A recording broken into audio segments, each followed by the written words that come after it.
position que je défends. Donc, comme je disais, la générosité interprétative, c'est exactement le contraire de cette vilaine, de cette fâcheuse tendance que plusieurs ont à critiquer, donc des caricatures. Hein. Donc, c'est une chose à éviter si on veut lutter contre les formes de déraison dans le débat public. Pour terminer dans les quelques minutes qui me restent, hein, on peut se demander pourquoi on en est arrivé là. Hein? Il y a quelque chose de décevant qu'en 2017, on ait à faire face à ces problèmes hein, sur le plan de la qualité même hein, du débat démocratique.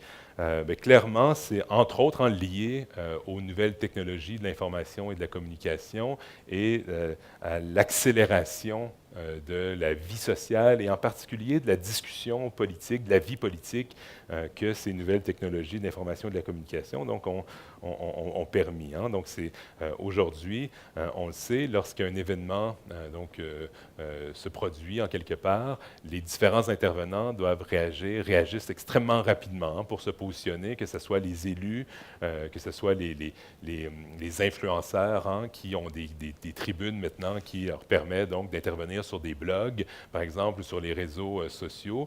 Donc, il faut toujours réagir plus rapidement.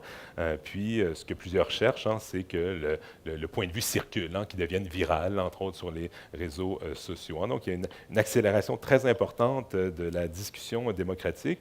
Et ça, c'est très malsain. Pourquoi? Parce que si je reviens aux découvertes hein, issues des sciences cognitives dont je parlais tout à l'heure, ce qu'on sait, hein, c'est que l'esprit humain et la rationalité, donc on a la capacité de réfléchir de façon rationnelle, mais que cette partie-là, les parties du cerveau qui sont mobilisées dans la délibération rationnelle, sont les parties qui opèrent, disons, de la façon la plus lente hein, dans notre esprit. Hein, certains scientifiques parlent des deux vitesses de la pensée, hein, le système 1, le système 2, pour simplifier très fortement. Mais le système 1, c'est le système qui opère de façon la plus rapide. Hein, c'est tout ce qui concerne nos jugements instinctifs, intuitifs, basés sur des émotions la plupart du temps. Donc ça, on réagit très rapidement. C'est le système 1. On arrive à des intuitions, sur la base d'intuitions, puis on se prononce très, très, très rapidement. Puis ça peut être utile. Hein, si je suis en danger en quelque part, c'est mon système 1 qui va me permettre de bien réagir hein, par réflexe, sans avoir à réfléchir hein, sur la façon dont je devrais me comporter. Donc ça, le système 1 a son utilité, mais lorsqu'il est question d'enjeux de société, de désaccords éthiques et politiques, c'est le système 2 qui doit embarquer, qui permet donc une délibération plus lente et rationnelle, l'évaluation des pour et des contre, les arguments des deux côtés, et ainsi de suite. Mais le système 2, donc, travaille plus lentement et souvent, il est court-circuité par le système 1. Donc, ce qu'on voudrait, hein, sur le plan de notre architecture sociale, c'est des institutions et des pratiques démocratiques qui permettent vraiment au système 2, hein, qui donnent le temps à notre esprit de faire son travail. Or, avec l'accélération de la discussion publique dont je parlais tout à l'heure, cette nécessité de se prononcer toujours plus rapidement, c'est souvent le système 1 hein, qui est mobilisé et ça fait en sorte qu'on n'arrive pas à exploiter hein, tout le potentiel de la rationalité humaine. Hein. Donc ça, c'est personnellement, là, donc je pense qu'il faut soutenir toutes les institutions, toutes les pratiques qui permettent un ralentissement de la vie politique, de la discussion démocratique, que ce soit des institutions d'enseignement comme les cégeps hein, et l'enseignement de la philosophie dans les cégeps, que ce soit les médias qui continuent à faire un travail sérieux d'enquête, de vérification des faits et ainsi de suite.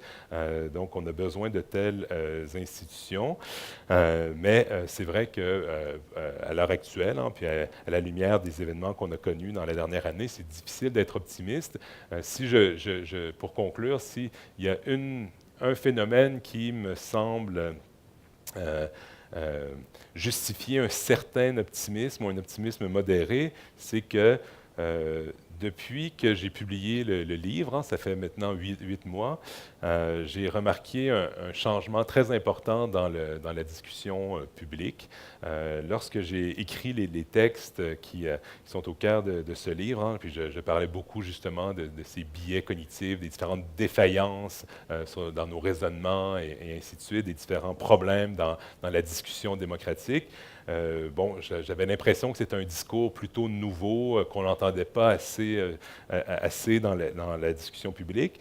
C'est plus le cas aujourd'hui. Je pense que les sociétés démocratiques sont en train de mettre sur pied leur système de défense, des mécanismes de défense contre les fausses nouvelles, contre la démagogie, contre la sophistique et ainsi de suite, que ce soit donc Facebook qui cherche à nous avertir maintenant lorsqu'il s'agit de fausses nouvelles ou de médias qui investissent davantage dans la vérification des faits ou qui cherchent à nous sortir de nos bulles informationnelles, c'est-à-dire, un journal, disons, plus progressiste va dire, voici le meilleur argument plus conservateur qu'on a trouvé au sujet d'une question, puis on va le publier pour nous faire sortir de la pensée de groupe dont je parlais. Et finalement, dont je parlais justement de pensée de groupe, de biais cognitifs, il ne se passe plus une semaine maintenant sans que je lise des textes ou que j'entende des intervenants donc parler de ces biais cognitifs. Ce qui semble ça semble être de plus en plus acquis là qu'on fait tous face à ces problèmes d'un point de vue épistémique et qu'il faut maintenant donc trouver des façons de les mitiger, de contrôler ces biais cognitifs. Donc il me semble qu'en moins d'un an, mais évidemment à la lumière des résultats au Royaume-Uni, aux États-Unis, en France maintenant, je sens que les mécanismes de défense des sociétés sont en train de se mettre en place. Je ne sais pas si ça va être suffisant, mais clairement, la prise de conscience est nécessaire si on veut favoriser donc un retour de la raison dans le débat public. Merci beaucoup de votre attention.